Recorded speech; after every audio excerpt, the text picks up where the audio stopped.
Hello and welcome to There's No Business Like, a podcast where friends and industry colleagues explore topics and interview leaders in our industry of professional theatrical touring.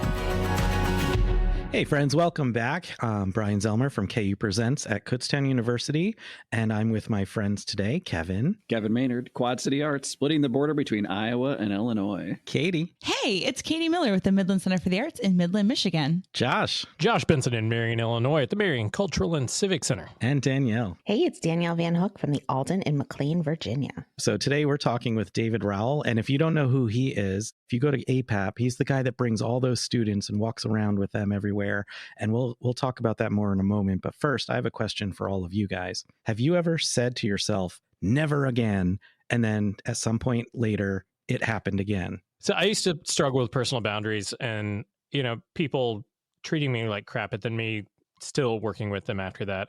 Probably wasn't until I was in like my 30s that I was able to, put my foot down and tell people to just go away and not be taken advantage of like that anymore. So, Brian, a couple of years ago, I started running, and I trained for my first marathon, and I ran my first marathon, and I crossed the finish line.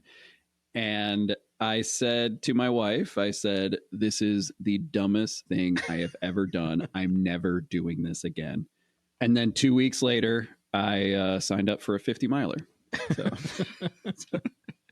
In like a 5-year span of time, I think I moved like 6 times, and I hate moving. So once we finally got to the point where we were buying a house, I was like so specific about small things and things that my husband like didn't care about. And the entire time I was like, look, we're never moving again. This is where we're going to live for 50 years. Like, just deal with me. And like 2 kids and a pandemic later, I'm like laying in my bed in the morning looking at Zillow, like a couple of weeks after that, like we're touring houses and me just out there nevering like I was never going to do again. And that pack up and move I thought was like going to break me. But now I'm never moving again. Brian, mine is roller coasters. When I was in 5th grade, we went to Michigan's Adventure, which is the only amusement park in the state of Michigan. And it happens to be in my hometown of Muskegon. And I rode for the first time ever, the 3rd largest wooden roller coaster in the world, which it was there, called Shivering Timbers. And I said, never again, because that was the worst experience of my entire very young life. And I don't think I've rode a roller coaster for a few years. And then I think maybe like 8th grade or freshman year of high school, it was like a rainy summer day. And my mom was like, get out of the house. I'm dropping you off at Michigan's Adventure.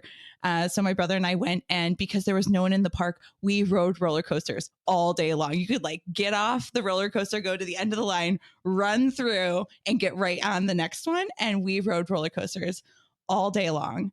And I don't know why, but it was really fun and I was able to handle it. And now I don't go on them because I'm older and motion sickness is a real thing. But yeah, roller coasters. So one of my never again moments is when I was leaving Sussex County Community College as a presenter there.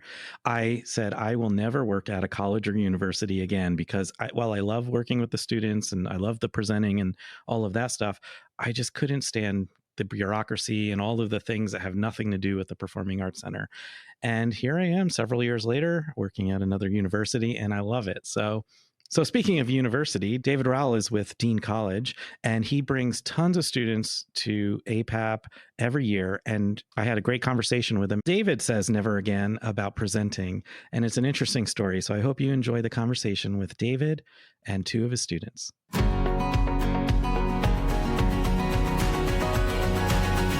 My name is David Rowell, and I am Associate Professor of Arts and Entertainment Management and Program Coordinator of Arts and Entertainment Management with Dean College in Franklin, Massachusetts. And I also oversee the front of house and box office, as well as Storytime, which is a 60-minute Zoom talk show that we do. And this December, we had our 83rd Storytime guest. Great. Welcome to the program. Thank you, sir. If I'm correct, I met you at a PA Presenters. Yes. So you used to be in Pennsylvania. I was in Pennsylvania. I was at Point Park University in Pittsburgh, and I was teaching presenting there. Well, actually, sports arts and entertainment management. Okay. In the School of Business. And we met at a PA presenters meeting. I was a presenter for 25 years and then was teaching on and off along during that, but then moved into teaching full time between Point Park and now Dean. In the beginning, how did you first find the love for the arts? I got exposed to the theater when I was 10 years old. My fifth grade teacher, Mrs. Summuth, bless her heart, took my class to see 1776 in Philadelphia with the original Broadway cast with William Daniels and Howard Da Silva. I was in fifth grade, and I got home and I looked at my parents and I went, what is this theater stuff? I'm intrigued by this. And I haven't stopped since. I started clowning and in fifth grade, or are we jumping ahead now, or did you start clowning? When I was 10, I started doing clowning in conjunction with the church. And so I was doing clown ministry and was doing theater and performances. When I was in high school, I danced 6-7 hours a day, classical ballet, modern, theatrical, and then was also doing technical and production at the same time, stage management. Went to undergraduate school fully intending to be a performer. I was going to ask, where was your passion? Like, you're doing a lot of things, but what was like the underlying passion? My passion was with live entertainment, with doing it live. Just being involved in it. Yeah, just being involved with it, but being live. I had done film work and I had done TV work, and it was great. It was fun. Is it the immediate feedback with the audience, or is it the creative process? Yeah, and I liked the live feeling, and I liked the interaction, and the response and reaction. Okay. And so I really focused on the live aspects of things and was planning to a career as a dancer, actually.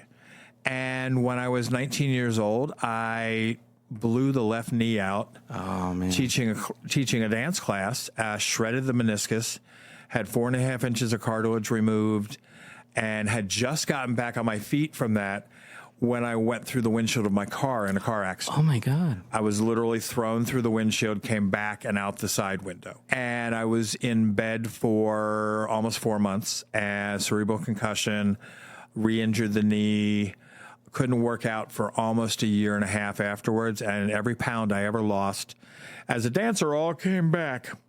And so I said, okay, I'm going to focus on acting. And then I transferred to Hope College in Holland, Michigan, intending to be a performer. In class one day, in Acting 3, Dale McFadden, bless his heart, I did a monologue from The Tempest, Caliban's monologue, inciting the men to riot. And I finished the monologue, and Dale just sat there stroking his beard, not saying a word. And suddenly he said, William Shatner being interviewed at poolside by Rona Barrett. And I went, I'm not going to be an actor. And honest to God, the next day I walked into my advisor's office and I changed my concentration from performance to lighting design and stage management. Wow, okay. So my bachelor's degree is actually in lighting design. And did you work in that, or was that just the gateway to something else? I was the master electrician. I was the assistant theater manager. I was designing lights for theater shows. I was designing lights for dance shows. And this is in Michigan still? This is all at school in Michigan. And I graduated and went back to the East Coast because I grew up in Jersey. Within 3 months of getting back, I got hired as the assistant stage manager for the Princeton Ballet and was touring with the Princeton Ballet and doing Nutcracker with them and all kinds of fun, and discovered I was actually a much better stage manager than I was a lighting designer, and I liked it more. So my passion became stage management. Gotcha. And I did that on and off. I was a professional stage manager for Actors Equity stage manager for 13 years. Worked at a number of regional theaters up and down the East Coast and around. Loved being a stage manager. My specialty was working on new plays and premieres. I stage managed 7 world premieres. Did you have someone to kind of show you the ropes? Because going from being a dancer to a stage manager, there's some disconnect there. I knew a little bit about stage management from being a dancer and from being a performer. And so I actually I worked for the Princeton Ballet for a year. And then I got an internship at McCarter Theater in Princeton, New Jersey, to be a stage management intern there. And so I interned for a year at McCarter. And that was some of the best training I could. I worked, the head stage manager at the time was a guy named Peter Cook, who was absolutely incredible to work with. There was the stage management team there was fabulous. And I learned so much from them. And I was just about to finish my internship up when I got a call to become the ASM for the Berkshire Theater Festival up in Stockbridge, Massachusetts for the summer. And I went up there and got my equity card and got to work with Jim Bernardi, who was a Broadway stage manager. He was the original stage manager on Legends with Mary Martin and Carol Channing. He was the production stage manager at the Public Theater for years. So learning from Jim and diving in, and I went from there. And like I said, 13 years as an equity stage manager. You're an educator now. So. Yeah. Well, before that, I was a presenter. So yeah. While I was stage managing, there was a part of me that realized, okay, I love stage managing. I love being the first one in and the last one out, but I do want to have a life. And it was challenging. And I actually had a moment. I interviewed for a position as executive director for a performing arts center. I was number 2. And I knew the person who was doing the interview, and I said, why didn't I get it? And she said, you're incredibly passionate. You speak well about theater and the art and everything else. She said, but you don't speak business. I said, what do you mean? She said, you don't know how to talk to lawyers. You don't know how to talk to bankers. She said, so if you want to be an executive director, you need to understand how to talk business. Did you understand what she meant then? I did. We talked about it. I was like, okay, I needed to understand the difference between assets and liabilities, debits and credits. I needed to understand how to create a budget. I was at Actors Theater of Louisville, stage managing the world premiere of a show called A Piece of My Heart by Shirley Lauro. And I had submitted for graduate school to 3 graduate schools, but I had also interviewed for some other things. There was this week where I got the show we were doing, got opted to move to off-Broadway. And I was offered this production stage manager to take the show to off-Broadway. I got offered to be the production stage manager for a theater in Michigan. And I got accepted. I got my acceptance notice from Yale, Brooklyn College, and the University of Alabama, and the Alabama Shakespeare all at the Festival. same time. All happened in a week. Yeah, wow. And I'm like going, okay.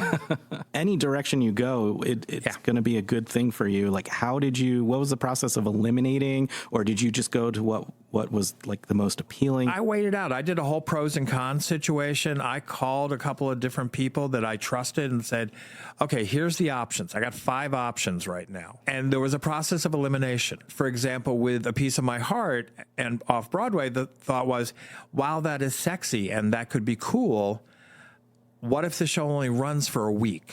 Very valid. Yale, in all honesty, at that point in time, it would have cost me $96,000 because they didn't offer any financial aid at that point. And so that was like, out. Brooklyn, great school, would have been working with Stephen Langley and everything, but it was all at night, and you did residency internship work during the daytime and then classes at night. Alabama would have been 2 years rather than 3 years. It would have been 2 semesters in Tuscaloosa at the university and then 15 months at the Alabama Shakespeare Festival in Montgomery, interning there and working there and taking classes. And they offered me a full assistantship that was going to pay my tuition and pay me money. Wasn't much of a choice. Gotcha. The program at the University of Alabama and the Alabama Shakespeare Festival at that time was amazing. And the opportunity to work, we ran the box office and the marketing at the university for the theater and dance department. And then when we went to the Shakespeare Festival, we rotated amongst departments. So I spent a rotation in the production management office learning how to be a production manager, and then a rotation with Barry Kofelt in the marketing office. And I developed a couple of publication and marketing pieces in the fundraising and development office. And I got to be part of the team that wrote a Lila Wallace Reader's Digest grant that got $3 million. Oh, wow. So all of those opportunities and exposure to this professional setting was absolutely a huge impact. You talk about moving here to there to Michigan. You're bouncing around. How do you, first of all, make those moves at that age, and then adjust to the totally new region of the country while pursuing a brand new, situation. Yeah. It is. I joke that it's what I call the wanderlust. Okay. And the fact is it's going into a new situation. It's a chance to. So that was part of the appeal. That was part of the appeal. It was going into a new situation, working with a new group of people and a new team. It was intriguing to go to different places. I mean, when I moved to Alabama, I was a street kid from New Jersey. But going to different places gave me the experience of also different cultures, different lifestyles, sure, working with different types of people. I can understand the appeal of that. How did you do it, though? Because how did you find the place to live to, get on your feet? For example, when I was at McCarter, they supplied housing. Okay. Got the job at Berkshire Theater Festival. Because it was equity, they supplied housing. Went to Florida and then went to Georgia. And each time, because of being an equity stage manager, they supplied housing. I see. When I went to grad school, I went and found an apartment, rented an apartment. And then when we went to Montgomery to the Shakespeare Festival, two of my colleagues and I, the three of us got an apartment together. After graduating from Alabama, I got offered 2 jobs in one day. The rep for new and emerging theaters at Actors Equity here in New York. And I got offered the production stage manager position for the Browning Center at Weber State University in Ogden, Utah. And my fiance and I, now ex-wife, we talked about it. We weighed it out and we said, let's go to Utah. Let's go try Utah. And we loved it. We lived in Utah for 6 years. I always look, though, before I think about someplace. I think, okay, what's cost of living? What's availability? What's things like that? How did you get from that type of work and bouncing around the country to becoming a presenter? When I was in Utah, I was the production stage manager for the Browning Center at Weber State. And while there, the gentleman who had been the presenter, he was retiring. They were looking for somebody. It was a part-time position. And my wife and I decided to apply for it together. Okay. Because I wanted to still keep the full-time position, so with benefits and everything else, and we thought it'd be fun to do it together. And we got it. And so we started running this presenting series together. And I had done presenting in college at Hope, and I'd forgotten how much I liked presenting and how much I loved the diversity of it. We ran this presenting series for a year and a half together, and then I left the university to go open the Egyptian Theater in downtown Ogden. And the funny thing was we became competitors because she had her series up at the university and I had my presenting series down at the Egyptian. Okay. And we would come to like APAP and people would be like, okay, wait a minute. You're 2 presenters in the same town with 2 different series and you're married. And we're like, yeah. And they're like, okay, we're going to put an artist in front of you and we're going to watch you guys fight. And we never did because her venue was 1,700 seats and my venue was 850 seats. So we never fought over artists because it was always a question of fit. So that pulled me back into presenting. When I left Utah, I became executive director of the Mahaffey Theater Foundation in Florida, in St. Petersburg. After the Mahaffey, I got an offer to open the Four River Center, which is now the Carson Center in Paducah, Kentucky. About a year after opening that, got a very interesting offer to become the head of the theater management MFA program at Florida State University. So this was a move into teaching full-time at the graduate level, teaching theater management and everything else. And I did that for 5.5, almost 6 years. It was fabulous. It was great. And it was very funny because one of my students said to me at one point, a couple of years, said, you've opened 2 buildings. Are you ever going to open another one? And I said, at this point I've done 2. I don't know if I really need to do another one. Literally about 2 weeks later, you jinxed it. I got a headhunter call that they were looking for somebody to open the Spruce Peak Performing Arts Center up in Stowe, Vermont. What was the learning curve? What were the things that you needed to learn on the job? Biggest thing was everybody when I got there kept saying, okay, we're going to get all these people from the resort when they're there because they want entertainment. They want to do stuff and everything else. It was an interesting situation because I decided to do the programming on what I called Act 1 and Act 2. Act 1 was end of November to beginning of April, in essence, ski season. Act 2 was end of June to beginning of October, which was summer and leaf peepers. I did very different styles of programming with them. But going into this first season in the ski season, everybody kept saying, okay, all the people from the region. And what we discovered, It was residents. it was completely wrong. Mm-hmm. You know, you've just skied for 8 hours. Do you ski or snowboard? Yes. Yeah. No, that's exhausting. You want to You ski for 8 hours. just chill. You want to drink, or you want to hit the hot tub, or you want to go to sleep. You do not want to get dressed up and go see Yo-Yo Ma. And so we completely changed the whole perspective on marketing and how we needed to develop target markets and drawing audiences in. The whole idea became, okay, if we're going to program something in the Act 1, we need to make sure it goes out when they're booking their reservations, so it becomes part of their package. Right. To try to draw people in. And how are we going to get people to come up the mountain? I couldn't do, for example, in the wintertime, I couldn't do school matinees because there was no place to park school buses because of all the skier parking and the traffic going up the mountain with the day skiers. Makes sense. So it was discovering things like that. While I was at Spruce Peak, made the decision, realized as much as I loved running venues, I really loved teaching. And I wanted to move back to full-time teaching. Went after a position at Point Park in sports arts and entertainment management. Went there, taught there for 6 years. Realized as much as I loved Pittsburgh and Point Park, there was no opportunity for growth. And so I decided to say, okay, let's see what's out there. And literally a friend called me and said, hey, did you hear that Dean College is looking for somebody? Funny thing is 6 years before that, when I was applying to Point Park, I had applied to Dean and interviewed at Dean and chose to go to Point Park. I went after it, and I laughed because I went to interview with two of the faculty members, and we went to sit down at the dining hall for lunch at the same table we sat at 6 years before. And I said, wow, this looks familiar. And one of the Jim Beauregard goes, wait, we've done this before, haven't we? I said, yes, we have. He goes, I remember, I liked you. I said, oh, well, that's a good thing. Okay, very cool. Long story short, a week and a half ago was 5 years. Congratulations. And I absolutely love it. So tell us a little bit about your program. It is part of the School of the Arts. It is a bachelor's degree in arts and entertainment management.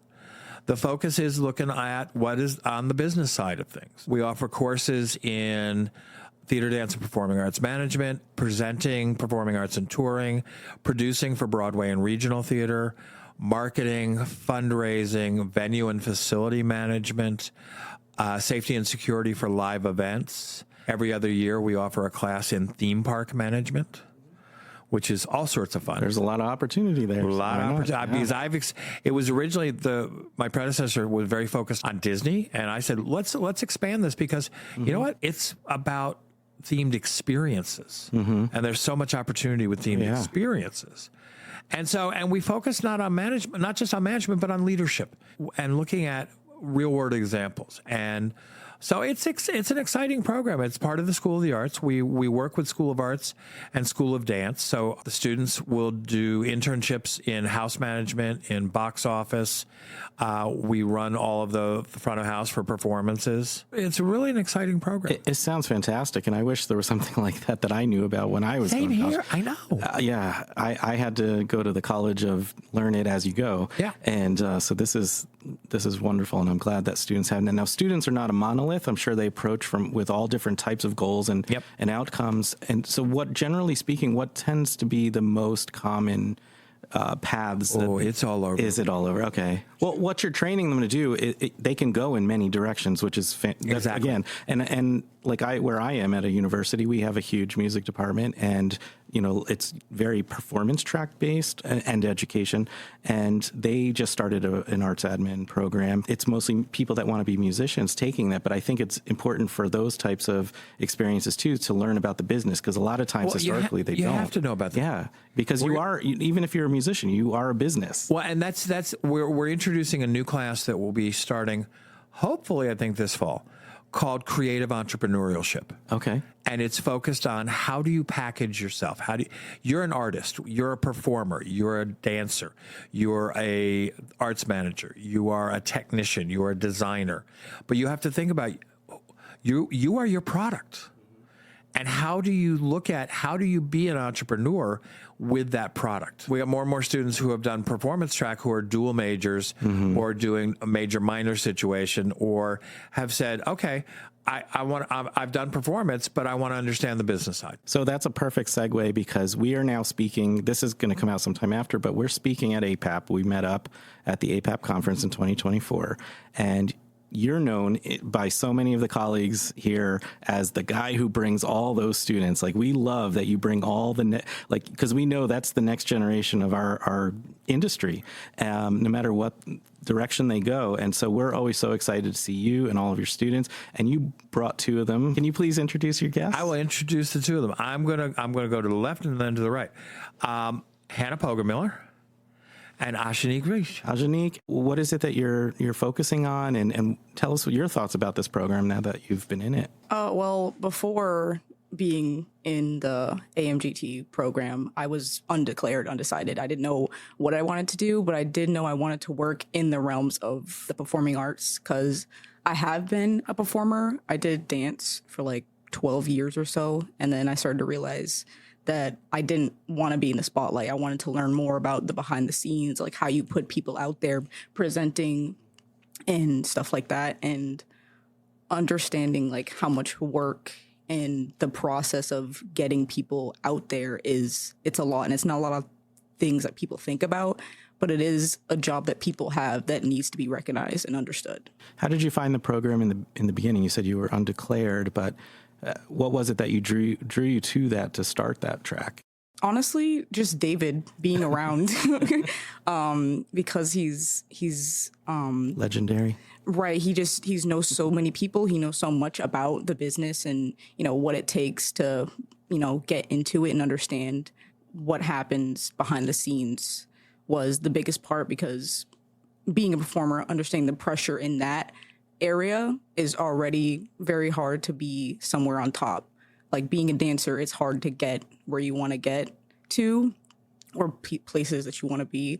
So knowing what it takes to be a presenter or an artistic director or tech management, it takes a lot of effort, the same amount of effort being a performer as well. What year are you in? I am a junior. Junior, okay. So you have less time ahead of you than you have behind you now. Oh, yeah. Is it becoming a little more clear as far as what direction you're drawn to, like where your passions seem to be pulling you? Or? Yes. Okay. The road I'm trying to get to is being an artistic director for absolutely anything. I'm not picky. I just know that it takes, like David's been around, so he knows that it's different opportunities take different amount of efforts and background knowledge. So I kind of just want to dabble in everything that I can to get a bit of understanding of what goes on everywhere.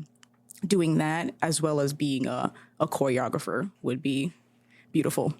And Hannah, I want to get you in this conversation too. Of course. So same questions, like what's your major, what year are you in, and what drew you to the program initially? So I actually started in the program as an arts and entertainment management student, and then going through my first year at the college, I declared my double major with acting on top of that. So I am a double major with AMGT and acting. You said you came in knowing kind of what you wanted to do. How did you figure that out? So when I was little, I always was performing. It started off with dance, and then dance kind of brought me into acting, and I fell in love with it, absolutely. And then in my senior year, I kind of had like a revelation of, this is a really hard industry for people like me, because there are so many fish in the sea, and it's all about being in the right time at the right place.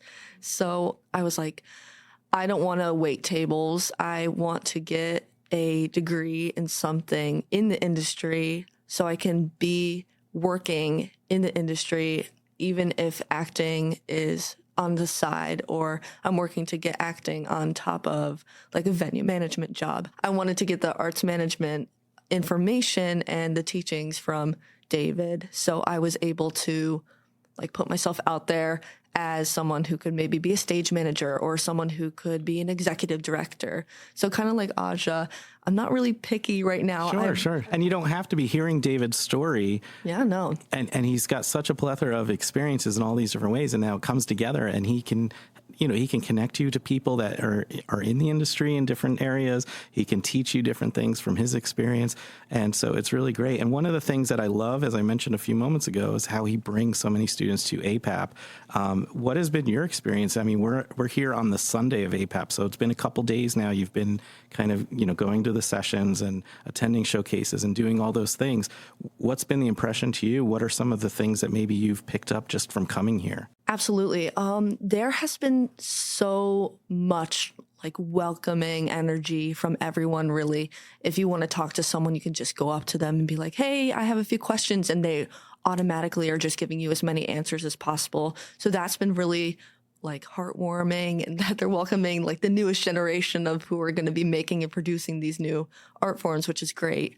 But the biggest thing that I've been taking away is the fact that not only are the producers and presenters and those who are in the management side of this industry, but even the performers are saying that business is what is holding everything together. Mm-hmm. So even if you are a part of the art, you have to be a part of the business and knowing how to market and knowing how to do everything money, money, money. So that's been really interesting to hear, because I've heard it from David, but hearing it, people confirming David is even better. Yeah, so. No, absolutely. Janique, how about you? Yeah, there's just like from like booking agents to managers to artist performers, like there's such a wide variety, but everyone has like an understanding of the background of the business, like understanding what it takes to be in the position they're in, and people that are behind them, helping them get to where they want to be. It's just a great eye opener to see so many people being so welcoming and understanding that we're students trying to learn. So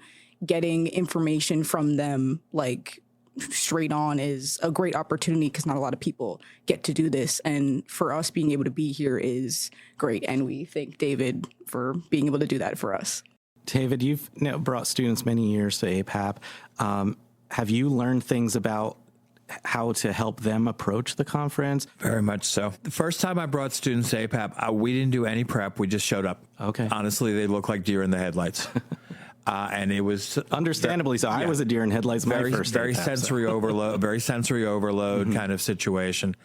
And so one thing has been to do prep. And like, for example, we met a couple of times in December as a group and talked through things. We went through and we talked about planning and looking at how to make sure you schedule your time, and looking at how to talk with people and how to make sure, because like we have this interesting challenge because we don't have a presenting series at Dean. You go to a person's booth, an agent's booth, and they're like, hi, what can I talk to you about? Let me show you what I've got. And you say, hold please, and be able to understand that, we're here to learn. We're here to observe. And so preparing for all of that has been, and I love the fact that the APAP staff looks at me, and they looked at me this year and they're like, we are so glad that you spent time with them before they got here, because your team is like the pros from Dover. I mean, I've gotten so many compliments about the students from people, from everybody from APAP staff to booking agents to artist managers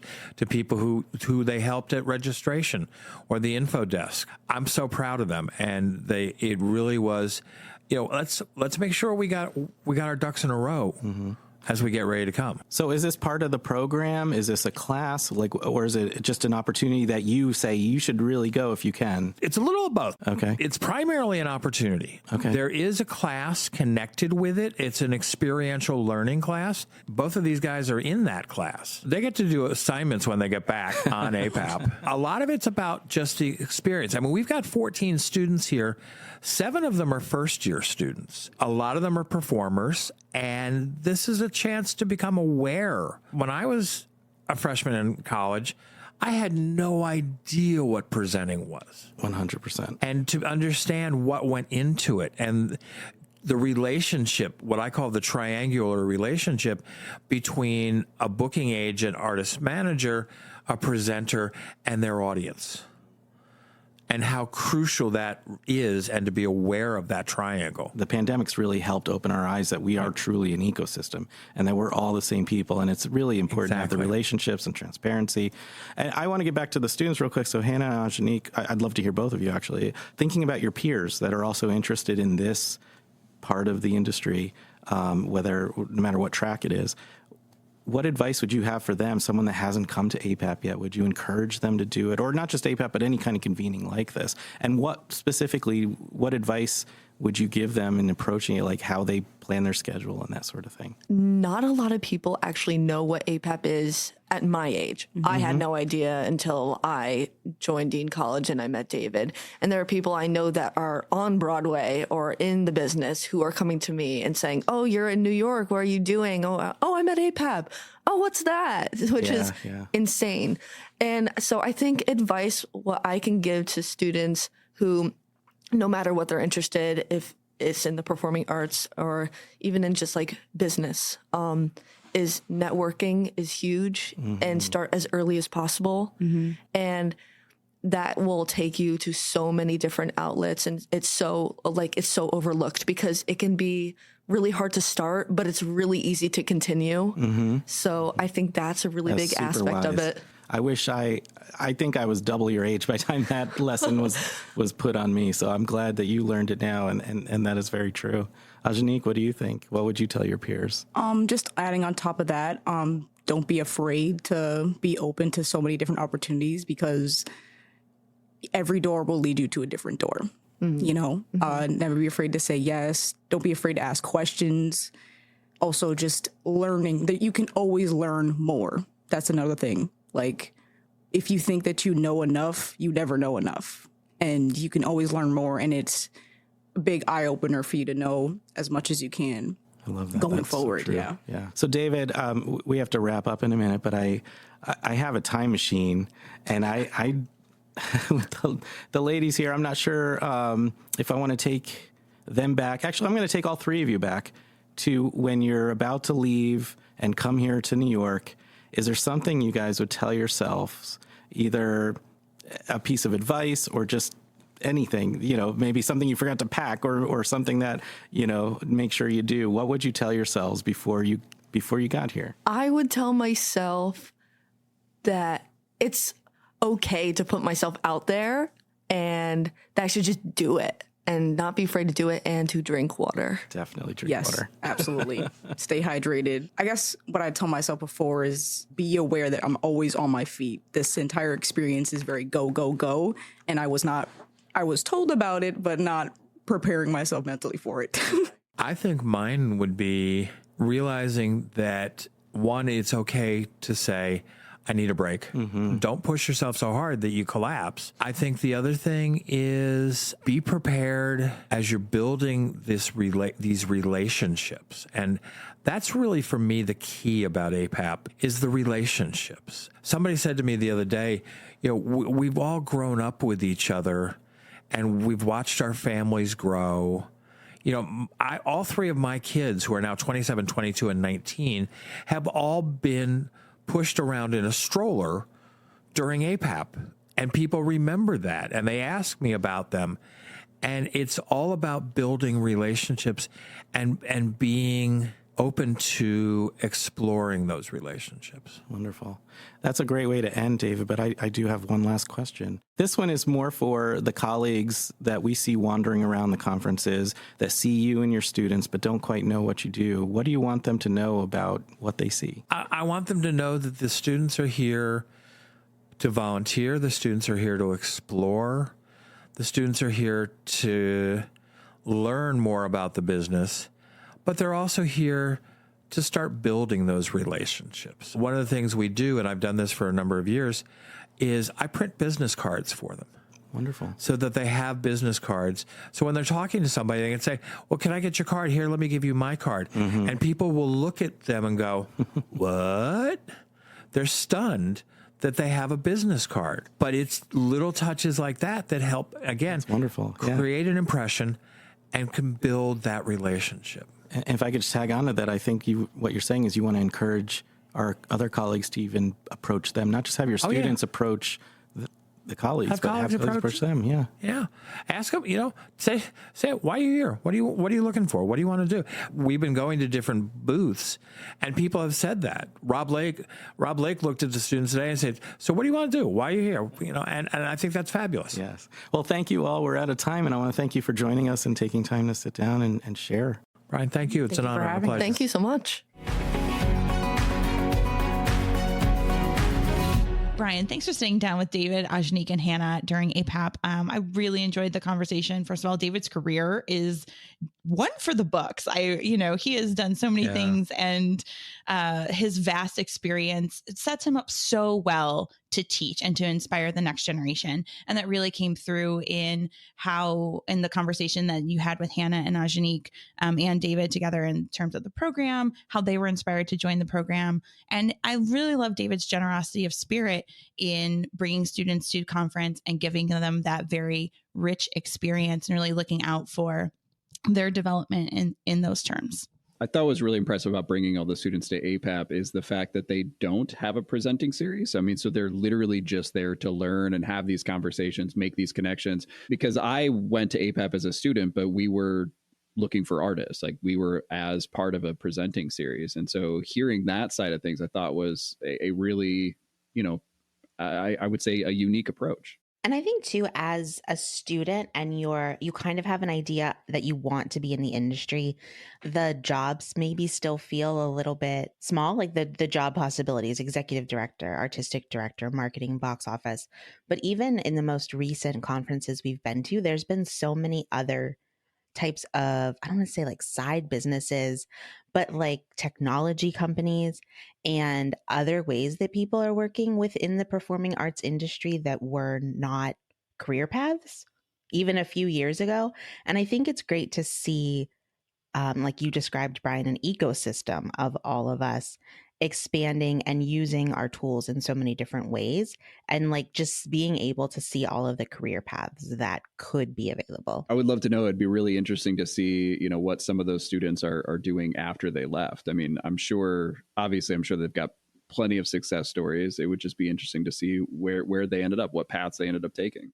I think it's a great service, especially with them serving as volunteers and being able to interact with the organization and interact with all of the people as volunteers. Moving away from the educational part of it, I love all of the different places where David has started a theater in a new place. One of them being the Carson Center, which is just about 45 minutes from us, a gorgeous space with an incredible programming, and it's an incredible institution now. And knowing that he started that and seeing what it's built into really, really stood out to me. I also loved hearing his story about opening the theater in the skiing area, just highlighting that there are times that we go into programming and curating a season where, we know what the audience is going to want this time of the year. We know, who the audience is, and like getting to the point where it's happening and you're like, where are the ticket buyers? Like, where's everybody coming?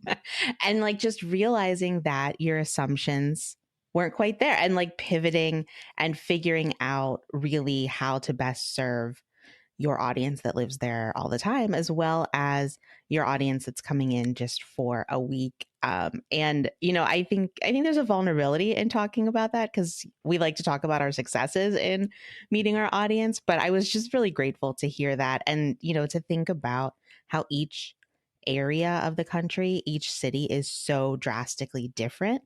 Like he can't park buses during a certain time of the year, but there are other places in the country where like you just got space, like we each have so much in common, but the same amount not in common.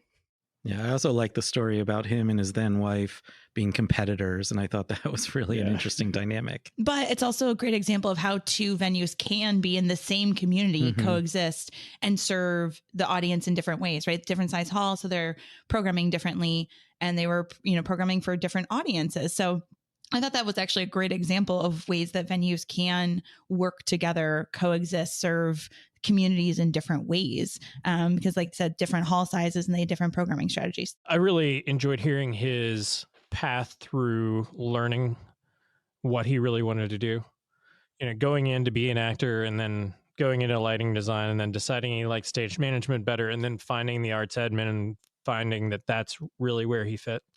I really liked hearing that trajectory of his career. I identified with that too, because that's kind of how my career was too. I kept finding new things that I loved even more, and it led me to where I am now, rather than seeing the end goal of being presenter and getting there on my own. So well, and all of those varied experiences just make him a better educator. And you can hear it in the course of the interview, how all those things build his knowledge base to now be a professor and teach college.